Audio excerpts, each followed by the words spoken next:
આવેલા છે એટલે મારે લખવાનું છે. લખીને ચિઠ્ઠી એણે એની પાસે રાખી. થોડી વાર પછી એણે મારા હસબન્ડને બોલાવ્યા, જિજ્ઞેશ રાઠોડને.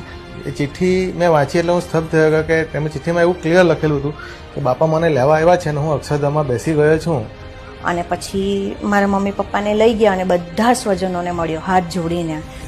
એના મુખ પર એટલું બધું સરસ હાસ્ય હતું કે એણે જે ખરેખર કરવું હતું ને મળી ગયું હોય ને એવો એને આનંદ હતો એના મુખ પર. 3:15 વાગે અમને મેસેજ આવ્યો કે રવિભાઈ અક્ષરધામમાં બેસી ગયા છે અને મહંત સ્વામી મહારાજના બી ઓડિયો આશીર્વાદ આવ્યા. આ સાંઈ બાપાનો આશીર્વાદ છે.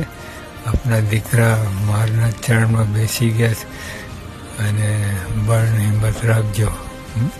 માયાના બંધનો વિદારી, ભક્તોને અણિશુદ્ધ કરી શ્રી હરિના ખોળે ધરનાર ગુરુ હરિને કોટી કોટી વંદન.